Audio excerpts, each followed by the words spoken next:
In Uganda, hundreds of thousands of people living with HIV rely on antiviral therapy to manage their condition. But a sudden decision by US to withdraw funding has left many uncertain about their future. We explore the human impact of this decision and what it means for Uganda's fight against HIV/AIDS. In Makerere University, meet Grace, not her real name, a resilient HIV-positive student who relies on aid for her life-saving medication. Grace has been living with HIV for years, managing her condition with antiviral therapy provided through international aid. The treatment has allowed her to maintain health. I got scared because if the government doesn't look for other solutions to bring for us medicine, it would show signs I would lose the weight, because this is my life, and without this medicine things are going to, I don't know, I feel like we are all going to die.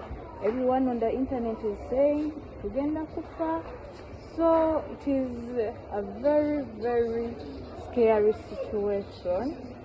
But I'm just hoping the government doesn't forget us, because TAFO still has the medicine as for now. But I'm very scared, because if the 90 days get done, the government has not got a solution for this issue, I don't know. An interning doctor at the Infectious Disease Institute at Mulago had something to say about the USAID's withdrawal of funds to Uganda. The withdrawal of funding threatens to disrupt treatment for thousands, putting lives at risk. We spoke to healthcare workers, patients and advocates to understand the implications and potential solutions. There are issues with mental stress, coping up with this new life without, talk about our patients who have been getting these free medicines. Right now it could be a barrier, and we know that the medications are a bit expensive. A lot of these patients with these comorbidities, with these illnesses, are very low socioeconomic status. They cannot manage these medications. So it's a very big impact on every important stakeholder. Mention the doctors themselves who have been employed, So really the funding it's been a big problem. In the early 90s and 2000s, Uganda's HIV/AIDS infections had skyrocketed, with the northern part of the country most affected. This was due to the lack of enough information and prevention strategies. However, the PSA and the American support these figures have greatly downsized the statistics of the infections across Uganda. As we speak today, we estimate the risk to be around 2,000 health workers about to lose their jobs, and some of these ones have already been told to stop any work they have been doing and first go home and actually rest, and many more are likely to be facing the same. And the worst scenario is that during these 90 days of assessment, some of this project work or activities where US has been providing funding, they may not survive. They may say after the assessment they have done, the US is not going to continue provide this kind of funding, meaning these people will never go back to work to receive, a salary or any kind of earning.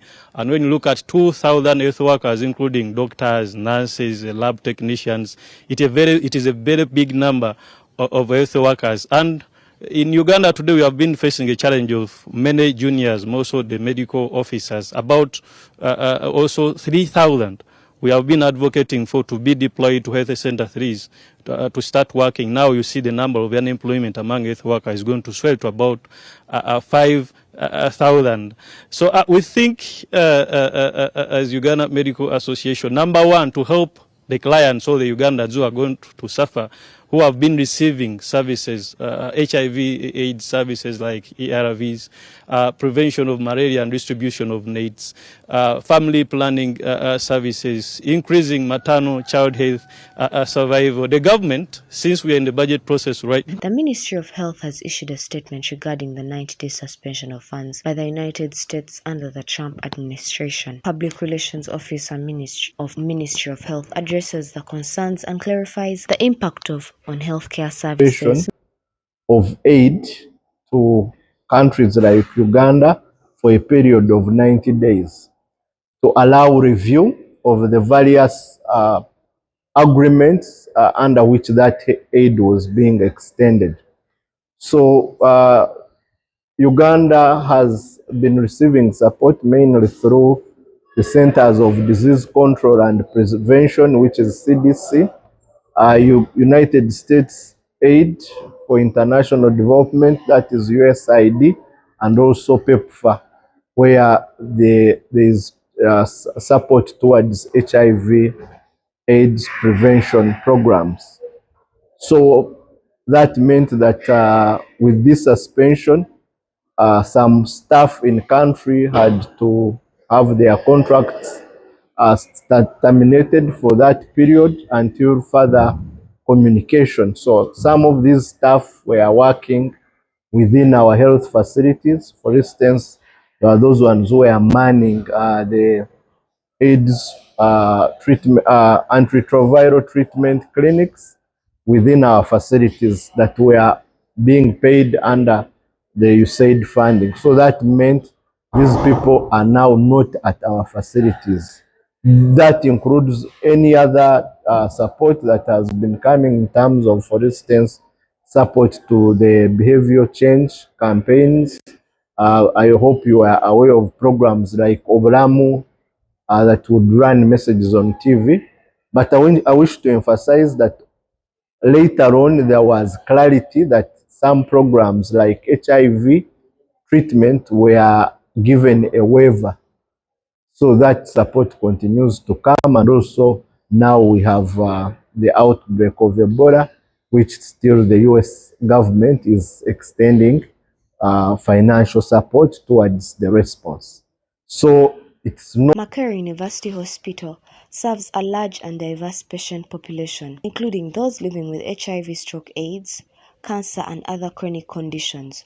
The hospital's counselors play a vital role in providing emotional support and guidance to patients navigating these complex health issues. At Makerere University Hospital, counselors are on the front lines supporting patients navigating health complex issues. Volunteers like to support. So we had some, like the government workers, whom we could communicate to. Since the drugs were in the pharmacy, we don't keep it to ourselves. So we work hand in hand with government hospitals, whereby the drugs are kept in the pharmacy. So they were supporting them. Though their worry was, how would they get the counseling? Because they are used to us the way we counsel, and these people were giving them drugs. But we promised them that since the drugs are there, let's wait for the suspension. But we thank God that it didn't take long. We were called back, and at least we are promising them that things will be okay. They shouldn't get worried. Because most of them were asking, how are we going to buy it? Where shall we get it? And we're telling them, no, don't buy. Let's utilize the stock we have in government hospitals where we keep the drugs. So until we see the end of suspension. So as per now, our clients are okay. At least they are receiving drugs as we see what is going in until the end of 90 days. Von Mugenyi, a knowledge management communication assistant who worked remotely in Lira, supporting projects and providing vital services to remote villages. Her work wasn't just a job, but a lifeline. Fortunately, we were affected greatly when His Excellency Donald Trump issued the executive order of stop work with immediate effect. Why? Because one, we were not warned prior. Like, we just arrived to work on a random Monday, and then there is a meeting and we are called and we are being told that we are not working no more because no more funds are coming in from America. There was an issuance to stop donor aid from coming until there is a streamline of how the funds are being channeled from America to help these countries to do project work. So of course it hit us. One, we didn't expect it, and we were told that we had to stop immediately. So, when you're told something, you don't have no plan B, and then you just have to leave with all your things and wait and see what happens. Currently, we are seated home. Of course, there is a lot of uncertainty about bouncing back, about full resumption of work, because we don't know how the funds are going to be coming in going forward. When the order was issued, we were told we're going to be seated home for 90 days. Right now, we are not sure if after the 90 days we shall go back, or after 90 days, some of us will be laid off. After 90 days, the projects will still be in existence. So there are still so many things. There's still so much instability, and we don't know what to expect. In response, Chris Baryomonsi, Minister for ICT and National Guidance, has stepped forward with a message to the nation, one of independence. The Minister of ICT and National Guidance emphasized the government's commitment to strengthening international systems, support homegrown solutions, and reduce dependency on foreign aid. In any case, our view as the government is that our survival does and should not depend entirely on foreign support or the support from external partners. We progressively continue to build our own internal capacity to sustain. We hear from a mother who has been living with HIV. olw'ensonga nti kati osobola okusanga abantu abamu nga pulogulaamu y'okugenda okufuna eddagala yagenda okujja nga bazadde abaana nga tebasobodde kufuna ddagala, tebasobola kufuna ddagala. Abo abaana ne baba nga bazaalibwa n'akawuka.